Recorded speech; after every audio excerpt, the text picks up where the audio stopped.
I told you before, my passion is photography and my purpose is people. And I'm a really passionate guy. So the more passionate I was about photography, the less I really cared about what came to me. But guess what? That's what attracted. I was super passionate about my photography. Everybody saw that. And when you step in front, like when I'm on set around a bunch of models and all I'm doing is really caring about getting the shot or having fun and all this, that, and the other, and there's not a thought in my head that says, ooh, maybe I can that girl later. Not one thought, but that's what gets them. All right. All right.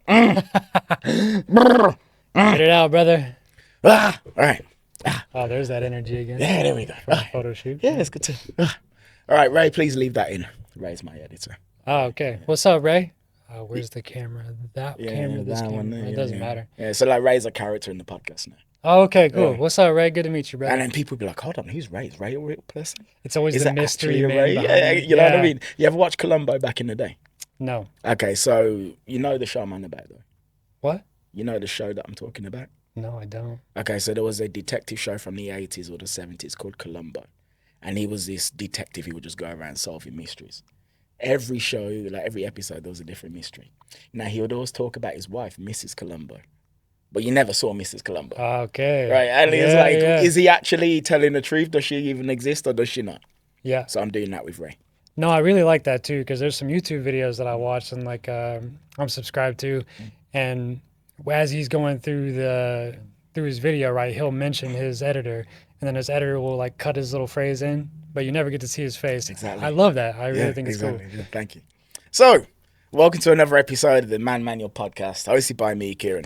And what is this about, man? It's about understanding human beings. Now, 70 to 80% of the time it's a woman, and it's like demystifying the differences between men and women. Men don't understand women, women don't understand men, etc. Today, I don't have a woman with me, although I'm not supposed to assume anyone's gender. In 2026. I'm a man, don't worry. All right. I identify as a man. And a man with a very intriguing profession as well.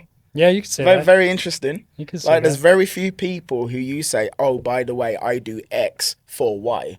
And they're like, oh, yeah, that's boring. It raises eyebrows for sure, yeah. So, yeah, Mr. Josh Plunkett, hello. Hello. Hello. Good to see you again. Yeah, it's good to see you too. By the way, for the person who's watching, if you can see a photo shoot, a photo shoot vlog of me and Tessa, Josh is the guy who took those photos. That was me. Yeah. And you're a photographer for Playboy. I'm a photographer for Playboy TV Europe, yeah. Well, firstly, that sounds really cool. Yeah. Like, what the hell's that like? It's been a journey. Kind of fell into it, but I think so I try not to hype up the whole, like, I'm a Playboy photographer, even though it's a weird feeling sometimes because I maybe try to be humble about it.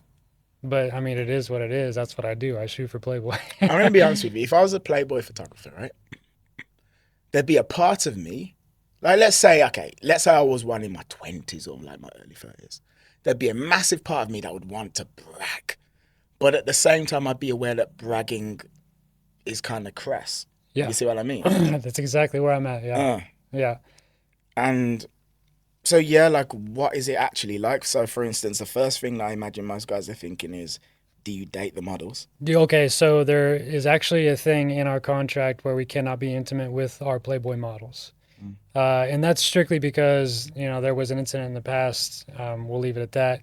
But it also makes a lot of logistical sense because, say, like, you and also photo shoots are kind of intimate whether you want them to be or not, right? It's a very one-on-one thing. We're going to spend a couple hours with each other. I'm going to see vulnerable sides of you. I'm going to try to pull your personality out.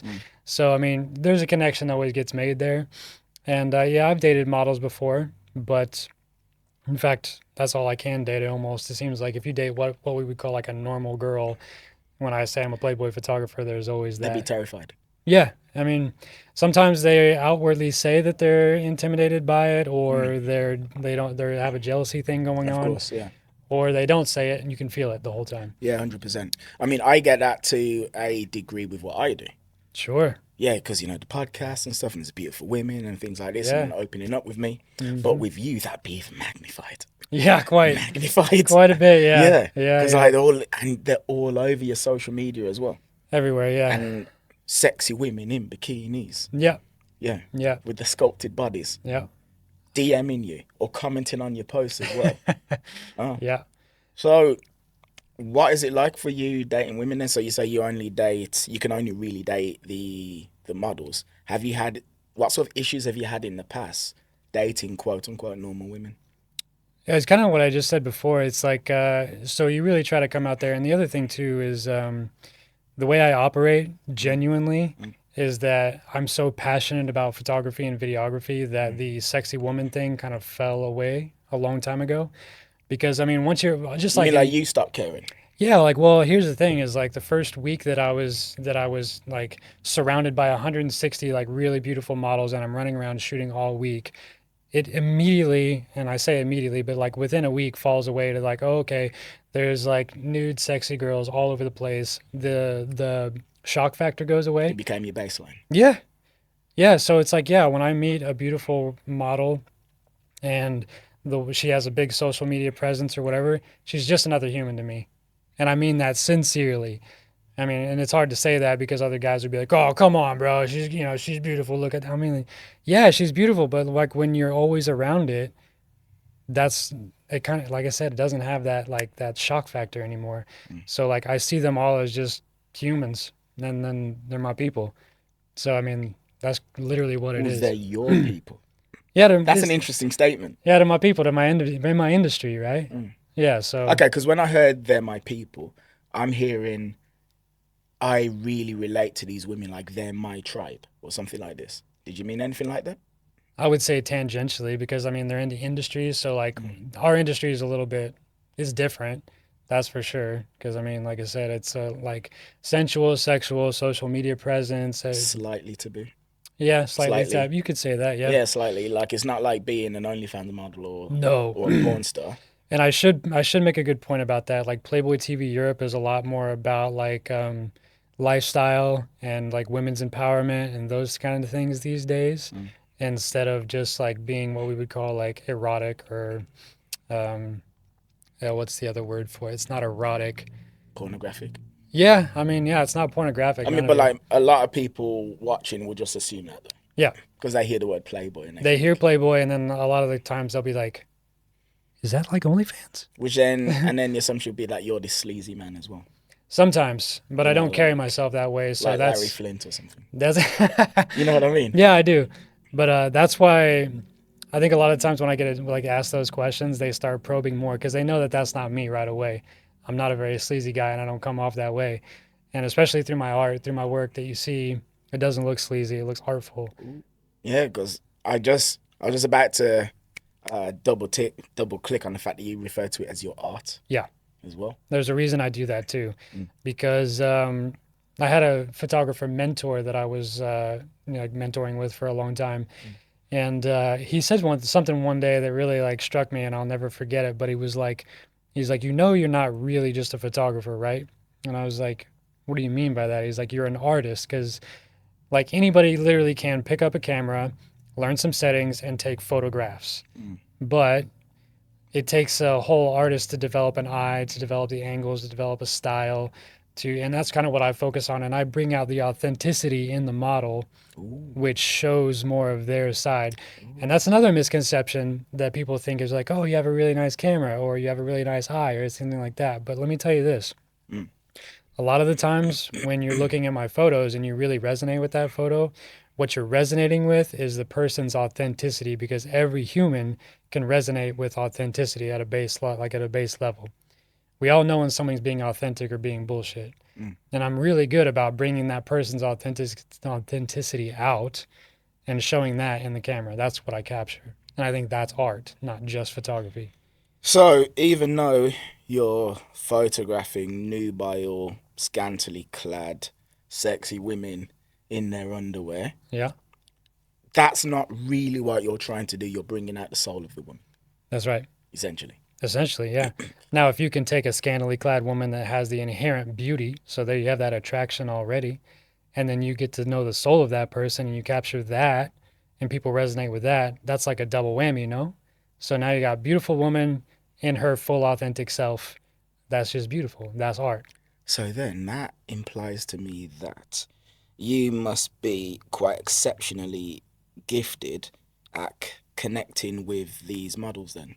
Because, all right, beautiful woman, I'm a model, right? And I model for Playboy. I've got a social media presence. I probably don't just model for Playboy. I've been hot my whole life. By the time I was 14, 15, the world started to treat me differently, that sort of thing. So she has been looked at as a thing for her adult life. And she really likes it because it gives her all sorts of perks. Men roll out the red carpet. She gets into bars and clubs for free, all of that stuff. But on the flip side, people don't really see her. There's loads of jealousy from other women. Men don't see her. They're intimidated, or there's just like this constant wall. If you're bringing out the soul of these women, you might be one of the few people in their lives that actually see them for who they are. Yep.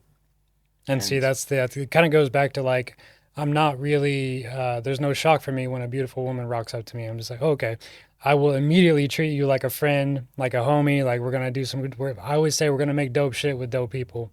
And I'll play with you, I'll get to know you, develop a little rapport, and then get you comfortable. And the other thing is I don't pose people. All my shoots that you see are not posed.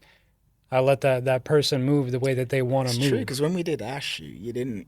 Nope. You don't really know. No. I gave you a little direction. I go over there, Yeah. embody this feeling, or do this, or kind of think about that, and then see what comes out. Yeah, because when I was shouting and screaming, I mean, nobody told me to do that. Came out, didn't it? But that was you. Yeah. That was you. Yeah. That's what I want. And my voice wasn't the same for about 4 or 5 days. For real. But yeah, that's so I say that photography is my passion and purpose is people. So my people are my purpose. Because I just always inherently, that's why I was a CrossFit coach for 8 years and stuff like that, because I'm really good with people. I love people.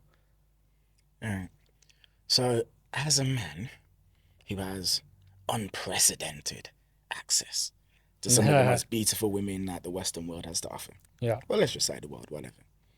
What do you know about these women that most men don't? That they're just people. And they are very, very normal. They have all the insecurities that we all do.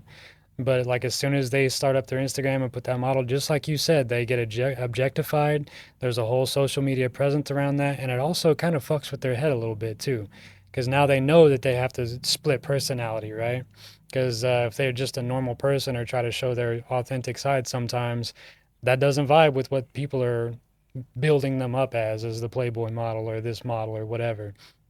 So I think it's also really refreshing when they get in front of somebody like me who doesn't put that label on them, doesn't put a mask on. I don't care if you got 1 million followers or 1,000 followers or whatever, or you're some super OnlyFans rock star. I'm going to treat you the same, and we're going to be friends by the end of it. And I think that's refreshing for them.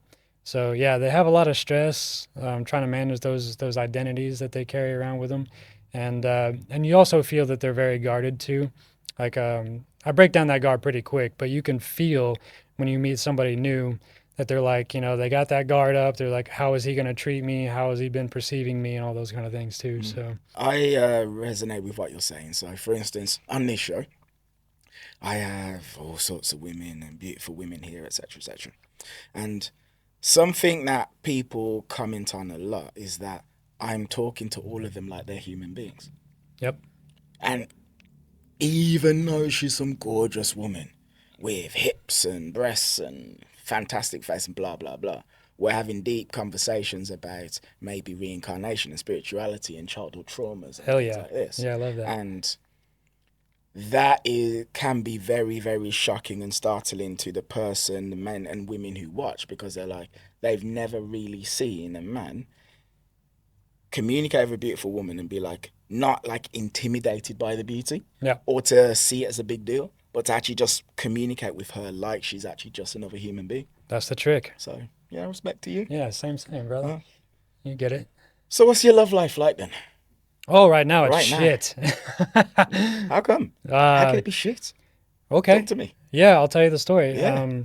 We got time. Yeah, okay. It's kind of an interesting story. This is a safe space.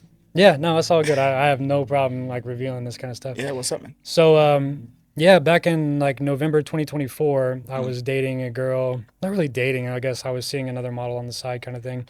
And have you ever heard of the concept of like a twin flame? Yeah. Yeah, okay. So she's like a hard spiritual connection and stuff. So like more or less just really affects me. But can you break it down for someone who doesn't know what it is? Yeah, so um now if you want to if we can go full woo woo with it and cause Let's go okay, as woo as possible. twin flame is like your other half, your other part of your soul. And So a so soul is split into two, and then you you could both say halves of that, the yeah. same soul. Okay. But the way I kind of look at it these days after being through all this is it's just somebody who you have an extremely strong connection with. They can trigger the shit out of you. You can have the best love life ever. And it's like everything just flows effortlessly, or you'll trigger the hell out of each other into all kinds of things. So it's, I don't know if I want to call it a dramatic relationship, but it's intense. It's super intense. So anyway, for 2 years, I had this on and off thing with this girl. And then we had a full on crash out. Like we had full on crash out. We're like ugly crying with each other and all this kind of things. And we kind of split it off. And that left me in a state where I was like, oh shit, I don't know what I'm gonna do. Like everything's kind of falling around me and crashing. So I did the guy thing where like focus on yourself for like 9 months, try to be good to yourself, just focus on me, no girls, no bullshit, none of that. And then I went to another event 9 months later, where my twin flame was there, and she was part of the event, but she had a boyfriend at the time. So I was kind of getting back into my groove. And while I'm at the event, this other model, we made a really good connection. I'd already known her previously. We've been hanging out and chatting the whole event. Really good connection. The day after the event, everybody was going home. We hung out, ended up sleeping with each other that afternoon. Beautiful time, beautiful connection, beautiful sex, beautiful, like everything was great. Went on a walk afterwards. It was just great. And then we even talked about like, okay, well, this won't be a thing. We're just gonna have a good time with each other. See you later. So that's what happened. Well, a couple days after that, I'm back home in the States, and I get a text from the twin flame connection, right? And she's like, "Hey, question." And I was like, "Answer." And she goes, "How would you feel if I fucked your best friend?" And I was like, "Oh shit." So then I get to proceed like a paragraph and paragraph and paragraphs of just chewing my ass out. And it's literally for no reason, right? She's got a boyfriend. It was after the event. It was a beautiful like connection, all this. We talked about it, no big deal. But she just railed me. And the problem with that is because she did it with a bunch of people. So not only did she chew me out, she chewed the other model out that I slept with, and made her cry. The rumor mill got around, this, that, or the other. So then now what does that do? That affects my reputation in photography. And your reputation as a man in photography is everything. Because if you're running around You can't be sleazy. no, you can't. It's not acceptable. Not acceptable at all. Not even slightly. Not even, yeah, exactly. Not even slightly. So There can't be a hint. yeah, and I'll tell you what, models have a really good sense for that. Like if you're going into a photo shoot and you thinking you're going to try to sleep with some woman because she's hot, they know that right away. They feel it in the air immediately. And I've never had that reputation. So anyway, yeah, so word got around that I slept with this, and so that, and like I said, because the twin flame connection is like a really like hard connection, very triggering. It sent me into what people call a full-on spiritual awakening. Like I woke up different one day, lost all my sex drive, uh, super empathic, super sensitive to everything going on around me. And but what that also triggered was I got really scared to try to like do anything with women. Really scared. That makes a lot of sense. Yeah. Because I mean, you got to remember, like I said, like the most girls that I'd be dating would be models.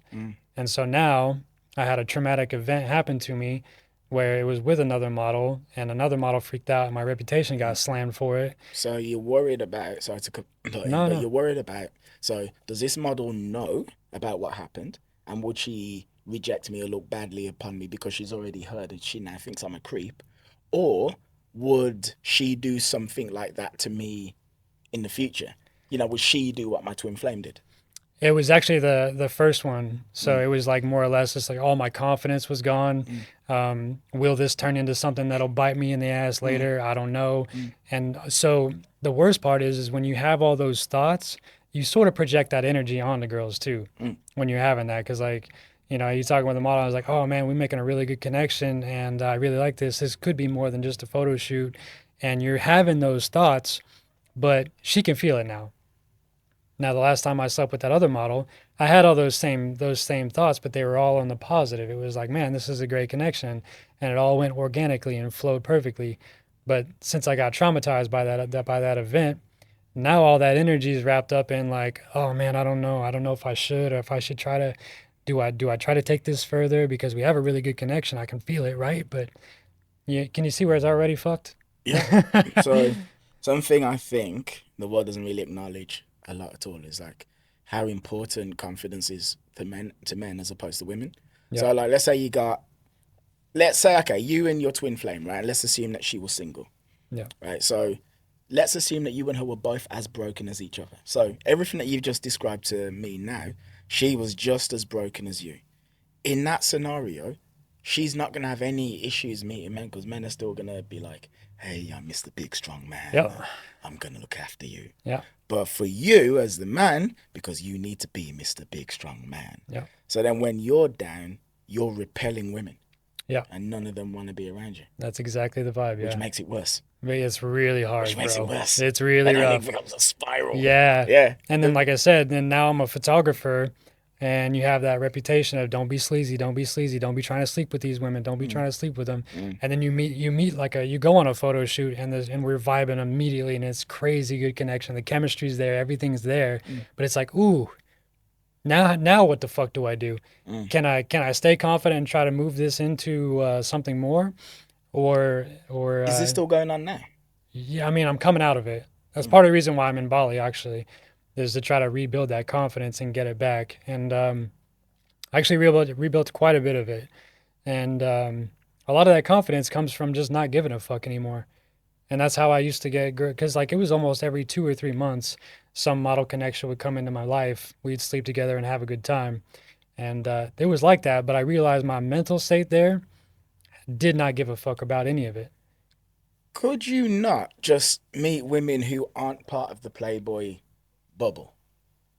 Because what I'm getting at is, so there's your twin flame saying, oh, he did X, Y, and Z. Or Z, as you would probably say. Yeah. But, you know, like it's not like every model on earth knows each other. So let's assume she's in the Playboy bubble. Okay, cool. Then if you meet women outside of that bubble, they don't know what happened, right? True. There is bubbles, and first off, I should just say there's like no Playboy bubble. There's models that I asked to become part of our episodes, and then they're basically a Playboy model. But so yeah, I see. there's no like pool of Playboy models that you I can see. pull from. Like I have a big list of models that are my friends, connections, people I know from Instagram, or I can just cold outreach to a model that I think would be a good fit for a shoot for me. And the best part about it is like when my Instagram is good enough, like my art's good enough, my following's good enough, it looks professional enough that I can pretty much reach out to any model and get some sort of like good response, right?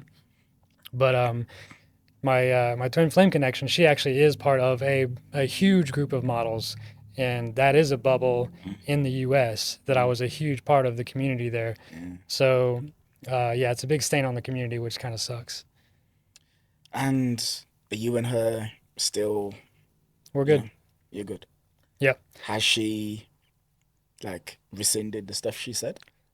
Yeah, a little bit.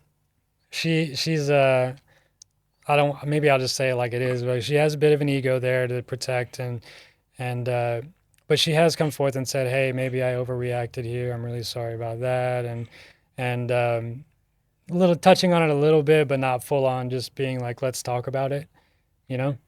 Which is good enough for me, but in my situation, it's like I can't dwell on that shit forever, dude. I gotta just make amends and keep moving forward. So It's funny is when you first told me about what happened and how she reacted to you sleeping with her best friend, the first thought that went through my head, and this was my traditional dating coach / pickup artist, yeah, let's hear it. Yeah. kicking in. I was like, that's like probably the best thing that could have happened to him. Before you told me about like the professional ramifications, because I thought, oh, so he split with her, then he sleeps with her best friend. Right? I never thought about it like that. That's Yeah. going to generate attraction, isn't it? Yeah. Because a woman that she really knows and respects has had a blissful sexual union with you, has obviously like thought highly of you, and then that's just reminding her of your value. Thank you for that. That actually feels really good to hear. But that's 100% what happened. Like, she No, was yeah. more attracted to you. Like, don't get me wrong, like, the ramifications to your professional reputation, Sure, yeah. that aside, if we're just looking at her, there's no way in hell she heard that you slept with her best friend and didn't care. Well, I mean, yeah, not didn't care, sorry, I and understand. wasn't more attracted to you. Because again, it's like a Yelp review, isn't it? Kind You know what I yeah, mean? By yeah. the way, just so you know, this man is hot, he's desirable, he's sexy. Yeah. Yeah.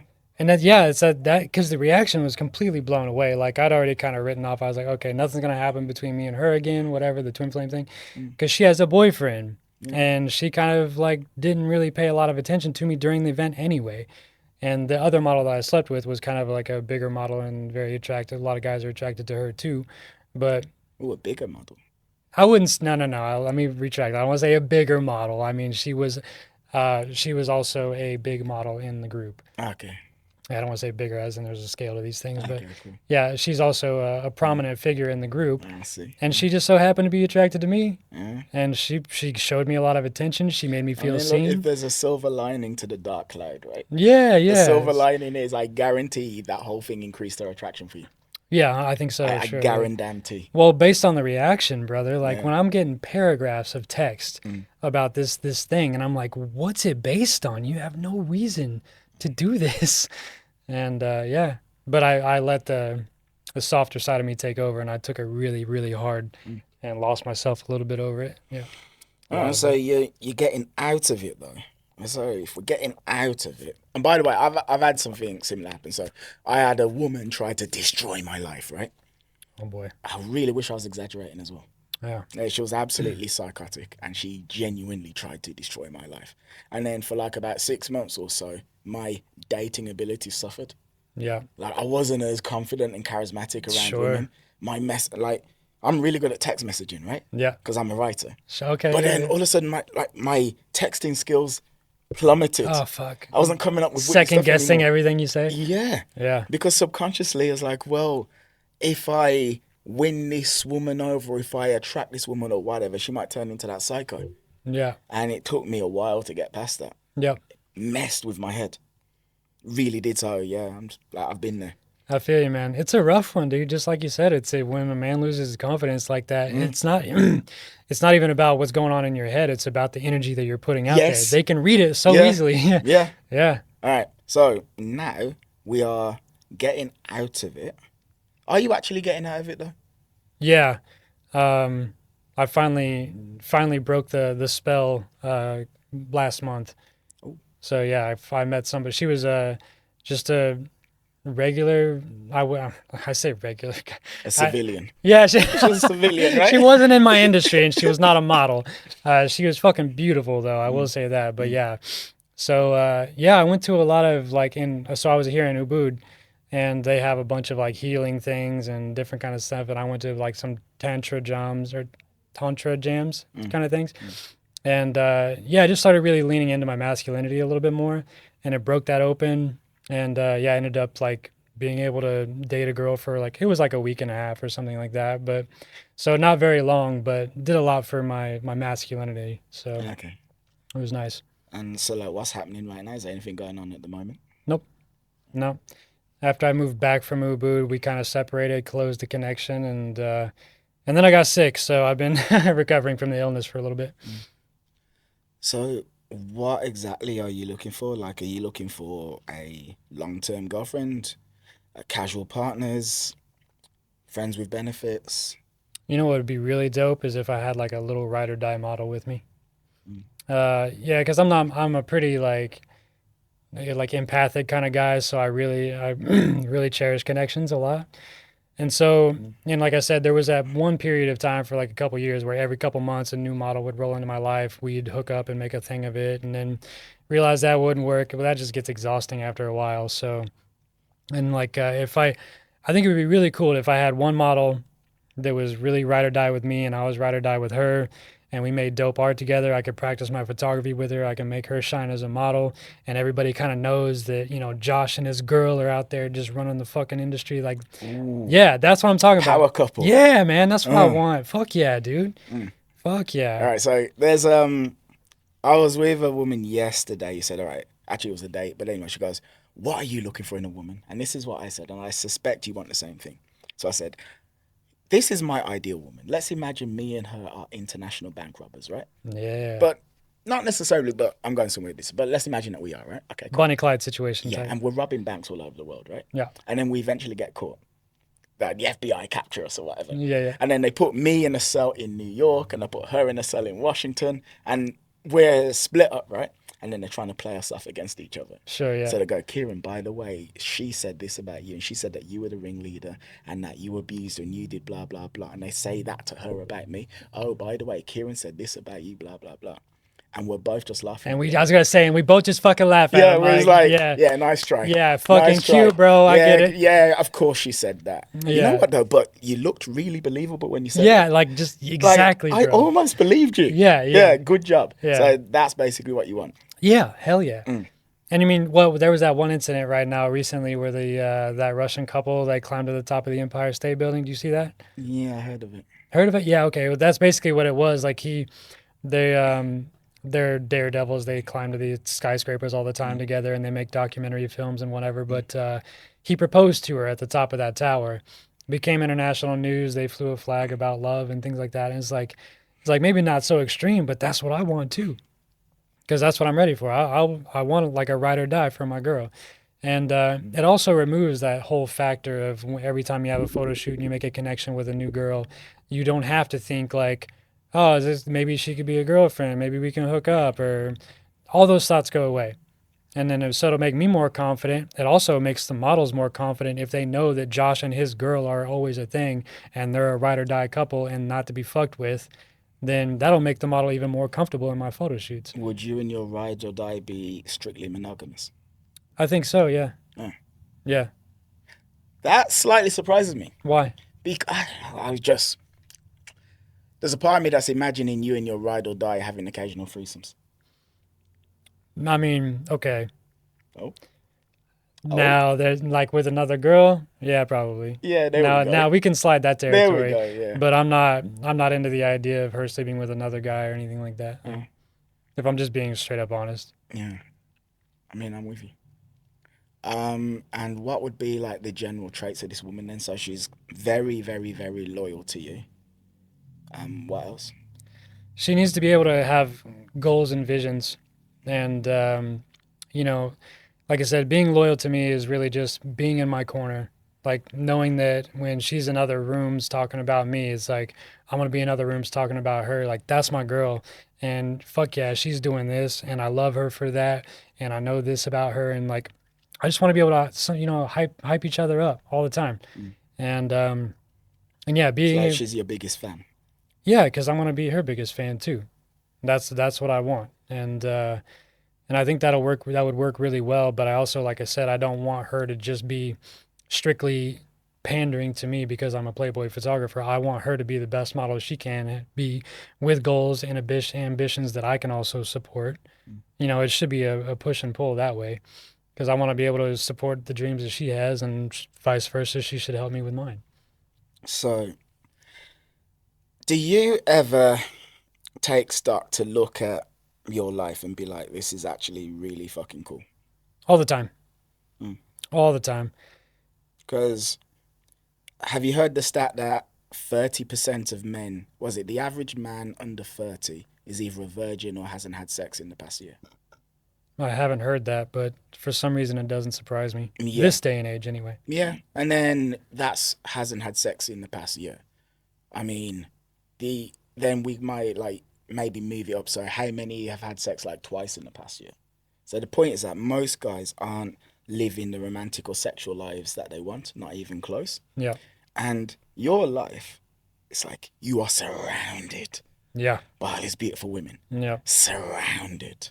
Literally, yeah. Yeah. Like engulfed. Yep. Right? And you're dating them left, right, and center. Having relationships with them, whether it's actual romantic relationships or just short-term sexual relationships. Yeah. And that's a very impressive thing. Now, there'll be loads of guys who are watching is like, well, you don't seem particularly special. And like on the surface, you don't. Yeah, But I that's don't even fine. mean that as an insult. No, I know But it's exactly like, what you mean. Yeah, you're an attractive man, but appreciate you, you. it doesn't seem too crazy. You know, they say like 6 feet, six pack. No, I don't have all the 666s. Exactly. I'm past one on the six. Oh, Yeah, of okay. course. Okay. Me too. Attaboy. Yeah. When I was 14, I realized that was a thing. Like, oh, does size Right. matter? And then, like, I went to school, got a ruler, Attaboy. Yeah. went home, and then I was like, oh, I've got nothing to worry about. Yeah. Yeah, and then got on with my life. That honestly was the same thing for me because it took me until like I think late high school when I realized that my height was a problem. Because my dad's 6'1", but my mom is like 5'4" or something like that, or 5'3", How tall are you? 5'8". Yeah, same height as me. Yeah. So I realized I was like, oh shit, I'm not gonna get taller than this, and I'm like, okay, well, women want the tall, dark, and handsome man, and then so I was like, fuck, and then found out I'm over 6 inches by a little bit, not even by a little bit actually, but I was like, okay, Significantly. let's go. Significantly. Yeah. Yeah. All right. 5'8", before I move on, is a weird height because it's like you're not small, but you're not close to being It's a tall weird either. height, right? Yeah. You know what I mean? It's a strange height. Yeah. But anyway, so what I was getting at is this though. You have all of these connections with these women. Now in my head, I'm pretty sure I know what it is. But what do you think it is about you that has allowed you to create this life that most men watching wish they could have? Most men watching would swap their jobs for yours in a heartbeat. They would. They're just working wherever the hell that they're working. They're dating whoever the hell that they're dating. They're probably not inspired by the people that they're dating. They're not dating nearly as much as they want to. Even though you said you had this like crazy slump, even in the midst of that crazy slump, I'd imagine that your lifestyle and your experience was better than most men anyway. Why? What do you think it is about you that has enabled you to create this life when most men haven't? I mean, it's I know it's not even think. I know exactly why. Go on. Because I had to break it down too. I was like I said, there was a point where I was just getting like, women were just attracted to me all the time, and not just women, but it was the models. And I was like, I had to make a rule. I was like, okay, models make the first move always. So that always kind of protected my reputation a little bit. So it did get to that point where I didn't have to worry about making a move. I'm like, okay, if you fuck with me, you're gonna have to make the first That's move. magnetism. Dude, I'm saying. Look at you with your bad self. All right, but here's the thing. Okay. This is how I did it. I told you before, my passion is photography and my purpose is people.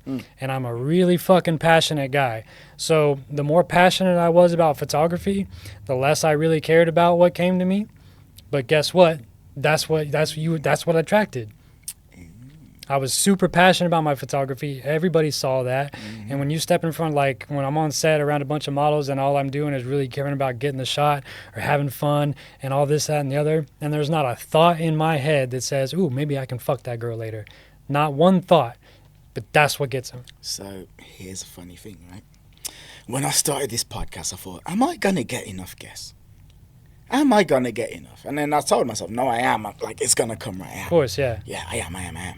But I really have. And it's like I've got more than I can actually handle. And here's something that's happening, right? People are starting to come up to me and say, hey, can I be on? Nice. Because they like what I'm trying to do. Like, they're getting sucked in by the whole... Because this podcast is literally about this. So we're uncovering the truth.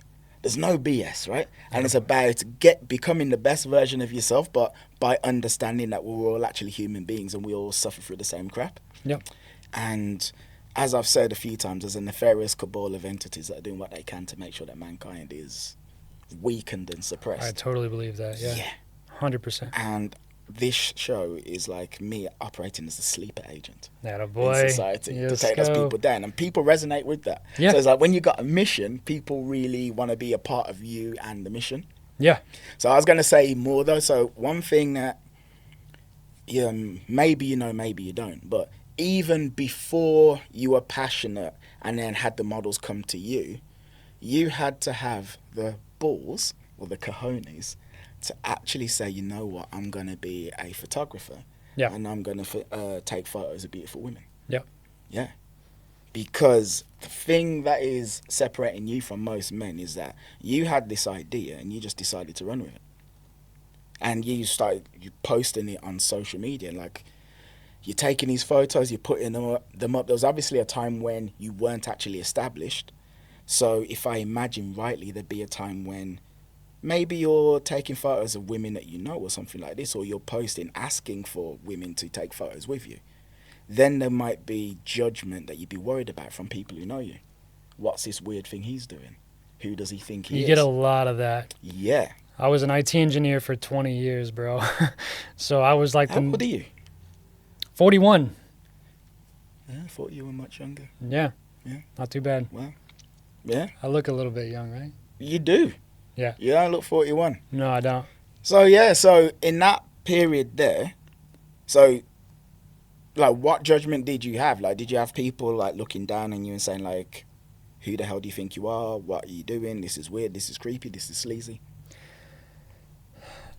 I don't know. So you do get a lot of judgment, but mostly it's kind of funny to look back on that, because in the moment I was so passionate about photography that I didn't give a fuck what people thought. I was like, I did my very first like portrait session with a girl that I met on Tinder, and she let me take photos of her, and that's when I kind of realized, oh shit, I love taking photos of people, and then I started posting those online or on Instagram, and it was really strange. I actually had one model. She was like a local model, not crazy or anything like that, but she reached out after I posted those photos to do a photo shoot. And I was like over the moon. I was like, oh, fuck, an actual model's like talking to me. I was like, oh, now I don't know what to do. I don't know if I can mess it up. But I just went in crazy excited, pulled off some really fucking good shots. So then I had a little bit of a portfolio. But what really popped it off for me is the risk that I took. I went to Puerto Vallarta, Mexico for a modeling trip. And I was surrounded by like 60 or 70 models for a week. And all you do is you kind of walk around and you say, hey, you want to do a quick shoot? You want to do a shoot? And the vibe there is kind of like, you can't tell somebody no. Be like, oh, I don't like the way you look. Fuck you, bye. You just go for a little 5-10 minute photo shoot. But I did that for a week with a bunch of attractive, beautiful models in Puerto Vallarta, Mexico. So you would have had a ton of content. I had a ton of content. Wowza. Yeah. Wowza. Yeah, with a lot of like, at the time, that's how I said I got totally desensitized at that point, because these were all like established professional models with like 200,000 and 300,000 followers on Instagram and shit. Yeah, I was like, I was overwhelmed as fuck at first. But then I kind of slipped back into my thing, and I was just taking fun little photos with them, didn't care about who they were on Instagram or nothing like that. And yeah, because they're just a person. Yeah. And like I say, and that's when you're out there, like all the Instagram like shine and shininess goes away, because you just talk to them and they're just like the most normal people you've ever seen. You're just like, oh, okay, so you're all just vibing people. That's it. Dope. Got it. You want to go do a quick shoot? Like, I'm thinking about this place over there. Boom, boom, boom. And you do a week of that. So I started posting that on Instagram over and over. And yeah, it's kind of snowballed, man, from there. And I really started taking a lot of international trips to different model events and stuff like that. And then, like, it's the travel thing that gets people. Now I'm traveling and taking pictures of beautiful models and stuff, and then that'll really kind of get your reputation up. So, okay, my old school pickup artist brain is... old school PUA senses are flaring. Yeah, tell me. You're aware of a term called social proof, right? Yeah. But like, do you know what it is? I mean, like my first thought would be social proof is like, okay, he's out there doing these things, that must be him. Kind of. It's basically like this, right? And social proof works with both men and women. Women probably more so than men, to be fair, but essentially it's kind of like this. You have a photo of you next to someone who is considered to be low status. People look at that and assume that you're low status. Oh, right. It's a sad state of affairs, but it's honestly the way it is. Yeah. So if you have a photo, like let's say there's some random woman who doesn't know you, sees a photo of you standing next to a morbidly obese woman with your arm around her. She will think, most likely, okay, so that morbidly obese woman is like a 1 out of 10. Yeah. He's got his arm around the morbidly obese woman, ergo he's also a 1 out of 10. Right. That's how people look at it, right? Right. On the flip side... And you see where I'm going with this now. Yeah. Oh, you see where I'm going with this. If that same woman sees you with a bevy, a gaggle, a flock right? I love these terms. They don't get these terms in the US. Yeah. A squadron, there we go. Yeah, yeah. A whole squad of gorgeous IG models Yeah. who are 9s and 10s. The assumption is, well, you must be a 9 or 10 man. Yeah. Because women know what women are like, which is this.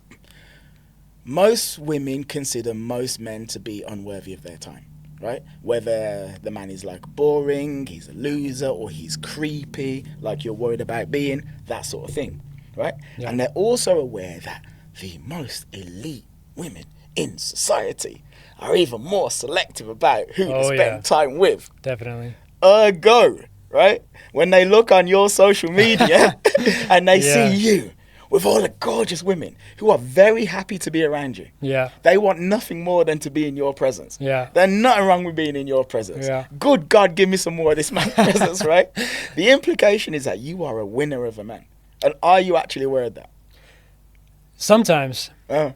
And it's I'm very naive to it sometimes too, because when I post, like, I'm always like putting stories up on my IG with some crazy model or something like that, and you know, like even recently there was a model, she's got like 195,000 followers, dopest soul I've ever met. Like she's so much fun to be around, and just so much, she's like just the sweetest person. So I'm always hanging out. I'm like, guess what, guys? We're back out here on the black sand beach with blah, blah, blah. And, you know, she's back there smiling, and we're dancing and hanging out. And I don't realize sometimes that there's a whole fan base behind her that is looking at her and being like, who the fuck is this? You know, like, it does ping me a little bit, but in the moment, I never even think about it. And you don't realize that there's a whole fan base behind you who's looking at that too. True. For instance, twin flames, exes from like college, former bosses from 20 years ago. They do be watching though, man. Exactly. I see them on my stories. Exactly. Because every now and then I'll swipe up and see who's checking my stories, and I'll be like, "What the fuck are you still looking at me for?" Like, not in a bad way, but I'm like, yeah. I mean, I thought you don't care about me because you're impossible to ignore. Yeah. Yeah, like you're very humble, right? And maybe you think this stuff anyway, but I'm gonna say it for you. Your life is incredibly cool, interesting, desirable. And the funny thing is as well, so like the lifestyle that you have, people expect you to be a total prick, right? Like arrogant as all hell. But you come across very down to earth and spiritual. Like there's actually a heart beating inside the chest. I'm very much that way. Yeah. I don't know if you I like authenticity, man, before anything. That's also why I'm pure Plunkett on Instagram. So it's like my last name is Plunkett, and I try to be as pure as I can. Like I don't know. I'm like almost allergic to bullshit. So I'm trying to be as authentic as I possibly can at all times. So is there anything that's real for you now that's on your mind that you'd like to say? Maybe something that you didn't get to elaborate on earlier also, or something that you want to say about you, yourself, or what we've done so far? I mean, if there's anything, there's kind of one thing I wanted to touch on from earlier, because you talked about like, oh, so many guys would just die to be in your shoes. Which is true. Sure. But if I had any advice to do that, I swear, if anybody dropped like if you say a guy did get that opportunity, I handed my camera, here's a photo shoot with a really hot model, have fun. You know, that's not going to be comfortable for them. So if you want to do anything like what I did and live a fulfilling life, and that's the word, fulfilling, like I am so fulfilled because I'm doing what I love with the people that I love, and that's what you're chasing. You're not chasing happiness, because happiness is a fleeting thing. Yeah, that's just there's happiness and there's sadness, but there's fulfilled. So if you want to be fulfilled, do what I did and just chase your highest passion. Find something that you're fucking crazy passionate about and go fucking delusional with it and have as much fun as you can, and then everything else that you've always wanted will start to attract to you. Like hot girls, models, whatever you think, relationships, all the good shit comes. Because if you're running on like pure passion with authenticity like this, all that other stuff that you've always wanted will come. You don't have to chase it anymore. Yeah. And another thing I would add to that as well, which is something I was leading at earlier, but I didn't quite say for one reason or another. But the reason why you have this life that you have is because you just believe it's possible. So like when people think about like, oh, these hot girls, what do you need to do to attract these hot girls? And they think, oh, well, you gotta need this line. You gotta like entertain the hell out of them. You gotta roll out the red carpet, or you like this line or these negs and these routines, and you're gonna structure this. You know, the six pack, the six figures. You gotta spend all of the money. They've got this whole image of all of this stuff that you need. Sounds miserable, by the way. Yeah. But actually, the only thing that you need is to just genuinely believe that you're worthy of them. Yeah. Fundamentally. Yep. For instance, when you had the fears about being perceived as creepy, that's when it started to push them away. Exactly. Yeah. Exactly. But when you're just being you and just allowing it all to flow and treating them like they're human beings and fundamentally just being into your passion, yep, and just knowing that you have worth and value, that pulls them more towards. It's a frequency, man. It's an energy. Yeah. It's exactly what it is. Frequency is a good word. Yeah, I love frequency, man. Good word, yeah, let's go again. We all resonate with that good words. Shit. Yeah. All right, so do I have anything I want to say? Yeah, I find you to be a very intriguing, compelling guy. Thank you, been brother. very good talking. Yeah. You know, I look forward to building some form of friendship. Yeah, absolutely. Shit, we could do this for a whole another hour. 100%. Damn. Yeah. Well, you know, I have to do it again. Oh, I'm down. Well, why the hell not, right? Yeah. Yeah. Ask all the questions you want about a Playboy photographer. Actually, that'd be a good thing to do, yeah. Yeah. And if there's any questions that you have, actually, to the guy who's watching or the woman, let us know. For instance, I know, like, anyway, any questions you may have, just let us know. Yeah. And I'd be curious to know. Yeah. I would be. Because I imagine, here's what I imagine, actually. I imagine that you'd be quite triggering. Because you have something that most men want, right? They want it. But at the same time, you don't look the way that they would tell themselves they would need to look. Yeah. And I don't just mean facially, but in order to get it. So, I was a CrossFit trainer for 8 years, and that got me less women than it did when I started being authentic, bro. Yeah. I'll tell you that right now. But here's the thing. If I see a man who's like, yeah, I'm a Playboy photographer, and he looks like he's being super suave or smooth, or he's amazingly good looking, incredible body, or whatever, right? Or he's talking about all of his money, I can say to myself, well, yeah, well, that's the reason why he's around all of these women, because he has this, and this, right? Yeah. And then I can say, well, I don't have that. I was dealt a bad hand, ergo it makes sense that I don't have that. If the man looks quite normal, then there's a subtle, what you're saying subtly, either indirectly or your energy is, well, you could have it too. But then if I'm a man who wants to believe that I can't have something, now you're triggering me because I have to confront the possibility that I'm actually just scared. I was going to say, triggering is just a mirror, brother. Yeah. That's what it is. Yeah. So I'd be very intrigued to see what people have to say. What are your thoughts on this conversation? Yeah. Yeah. Is this inspirational, or is this pushing you away? Is he a creepy lowlife for dating these women? Or is he actually just a man who has passions and, like all of us, is attracted to gorgeous women and happens to be fortunate enough to live a life where he is around the gorgeous women that he's attracted to while also indulging in his passions? Which, well said. funnily enough, is what I'm doing too. Imagine that. Funnily enough. Crazy how that works, huh? Yeah. But yeah, so anyway, this has been an episode of the Man Manual. So Josh's details are on screen. Yep. So, you know, if you want to check out his photography, follow him, or even book him for something. Do that too. Yeah, do that too. Men and women, man. It's not just women I shoot. And basically, if you like the cut of my jib, please do like and comment and subscribe. And as I always say, you're doing it for two reasons. Number one, because when you engage with this content, you tell the algorithm to forward it to more people. So they're literally telling YouTube to be like, this is a good piece of content which has value. Push this out to the universe. I would appreciate that massively. That's reason number one. Now, do you know what reason number two is? I mean, you said we're pushing that underground, trying to spread the good word, no? Well, that too. Okay. That too. So we're combating the the nefarious cabal of entities that want to destroy society. So that's reason number 2. Yeah. Then there's a reason number 3. You're gonna have to tell me. My inner child. Ah, okay, yeah. My inner child. Yeah, so the little boy. 7-year-old Kieran, he still lives in here. You know, like I look like a grown man, right? Fine. But there's a little boy who's still in here, right? Atta boy. That little boy really likes it when people engage with his stuff and like let him know that he's actually doing something good. Yeah, dude. Yeah. That's a really good one too. That's a really fun thing is to look back and ask your like 7-year-old self, what would 7-year-old Josh or Kieran be thinking right now? 7. Oh yeah, little me is really proud of this actually. See what I'm saying? Oh yeah, no, I'm thinking. It's a cool thing to think. Oh yeah, look, little Kieran is like, wow, I've got a studio. Yeah. And I've got my own show. And I'm looking tough. Yeah, and I've got muscles. I finally started working out. Yeah. And I've got beautiful women that come on my show. Oh yeah, little me loves it. See, little me's killing it. Yeah. I'm glad you said that. Yeah, it's a good experiment. I'm actually glad you said that because Yes, I've just sir. had a look and I'm like, oh shit, childhood me is really proud of me.